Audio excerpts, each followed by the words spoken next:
എല്ലാവർക്കും പുതിയൊരു വീഡിയോയിലേക്ക് സ്വാഗതം. അപ്പോൾ ഇന്നത്തെ വീഡിയോൻ്റെ ഇത് ഇൻട്രോ മാത്രമാണ്, ബാക്കിയുള്ളത് നാളെ ആയിരിക്കും ഷൂട്ട് ചെയ്യുക. അപ്പോൾ എന്താണെന്ന് വെച്ചാൽ നാളെ നമ്മുടെ അച്ഛൻ്റെ ബർത്ത്ഡേ ആണ്. അപ്പോൾ ബർത്ത്ഡേ ചെറുതായിട്ട് നമ്മൾ സെലിബ്രേറ്റ് ചെയ്യുന്നുണ്ട്. അപ്പോൾ അതിൻ്റെ ഭാഗമായിട്ട് ഇന്ന് പോയിട്ട് നമ്മൾ ഗിഫ്റ്റും കാര്യങ്ങളൊക്കെ മേടിച്ച് വെച്ചിട്ടുണ്ട്. ഗിഫ്റ്റ് എന്താണെന്നും നമ്മൾ നാളെ എന്തൊക്കെയാണ് പ്രോഗ്രാം എന്നും അടുത്ത വീഡിയോയിൽ കാണാം. അപ്പോൾ ഇത് ജസ്റ്റ് ഒരു ഇൻട്രോ മാത്രമാണ്. കാരണം അച്ഛനറിയില്ല ഗിഫ്റ്റ് മേടിച്ചിട്ടുണ്ടെന്നോ എന്താ ഗിഫ്റ്റ് എന്നോ അതൊന്നും അറിയത്തില്ല. അപ്പോൾ അച്ഛനുള്ളപ്പോൾ നമുക്ക് ഇൻട്രോ എടുക്കാൻ പറ്റില്ല.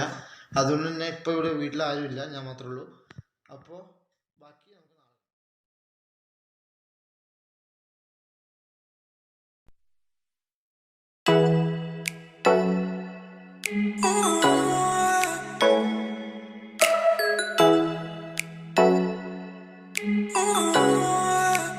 ഗൈസ്, അപ്പോൾ നമ്മുടെ സെലിബ്രേഷൻ ചെറിയൊരു ഭാഗമായിട്ട് കേക്കൊക്കെ നമ്മൾ പുറത്തെടുത്ത് വെച്ചു. അപ്പോൾ 50 വയസ്സായി അച്ഛന്.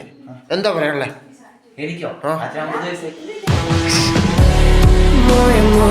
ഇവിടെ നോക്കി അച്ഛാ, ഒരു സർപ്രൈസ് ഉണ്ട്, അതുകൊണ്ട് ഇവിടെ വയ്ക്കും, മേശപ്പുറത്ത് വയ്ക്കും. തൊടാതെ അതെന്താണ് ഗസ് ചെയ്തിട്ട് ഒറ്റ ചാൻസുള്ളൂ, പറഞ്ഞാൽ മതി. അത് ശരിയാണോ എനിക്ക് പോലും അറിയത്തില്ല. നമുക്ക് നോക്കാം. ജസ്റ്റ് ഒരു ചലഞ്ച്. ഓക്കെ?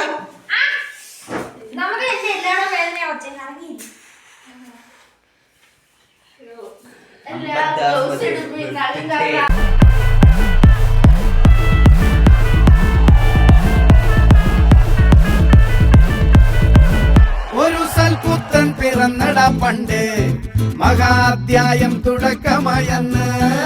ഇത് ദിക്കെട്ടും മുഴങ്ങിടും പാട്ട്, കൊടും സന്തോഷം പിറന്ന നാൾവാഴ്ത്ത്. സ്നേഹം വന്നാൽ മധുരത്തേന്, തീഞ്ഞായി പൂവും വന്ദിച്ചാറ്. കോപം കൊണ്ടാൽ ലകമേലൊണ്ടാൽ വേറാരും വേണ്ടി നിൽക്കന്മാര്. ആഹാർമാദം ആർക്കും മർമാദം ആർക്കു പൊന്തട്ടെ ആഘോഷ പ്രകമ്പനം. ആഹാർമാദം ആർക്കും മർമാദം ആർക്കു പൊന്തട്ടെ ആഘോഷ പ്രകമ്പനം.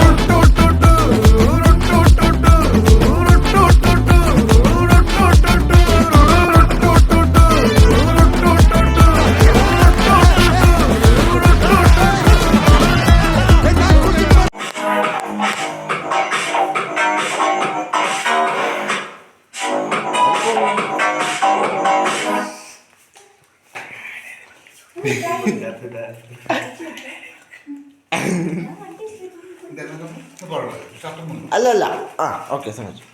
ഇനി അമ്മയുടെ സാധനം ഇവിടെ നിലത്ത് നോക്കി, മേശപ്പുറത്ത് നോക്കി, മേശപ്പുറത്ത് നോക്കി. ഇപ്പൊ തന്നെ അൺബോക്സ് ചെയ്യണം.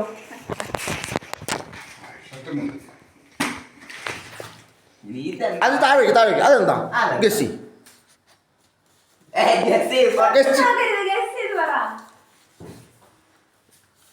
ഇനി അൺബോക്സ് കിട്ടുന്നില്ല. തുറക്ക് അൺബോക്സ് ചെയ്.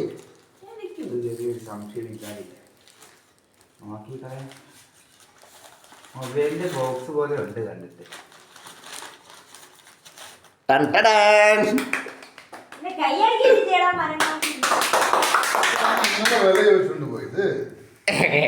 അല്ല, ഇതാ അൺബോക്സ് ചെയ്യാൻ പോകും. അത് സ്റ്റിക്കർ അൺബോക്സ് ചെയ്താ ജസ്റ്റ് ബോക്സ് പുറത്തെടുത്താൽ മതി.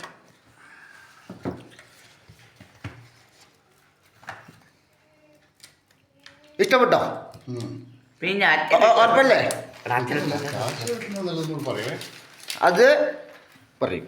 ഇനി ഗൈസ്, അപ്പോൾ നമ്മൾ ഇന്നത്തെ വീഡിയോ ഇത്രയേ ഉള്ളൂ. അത്യാവശ്യം നല്ല അടിപൊളിയായിട്ട് തന്നെ ബർത്ത്ഡേ സെലിബ്രേറ്റ് ചെയ്തു. അടുത്ത വീഡിയോ ഉടനെ വരുന്നതായിരിക്കും. അതുവരേക്കും വെയിറ്റ് ചെയ്യുക. Bye bye.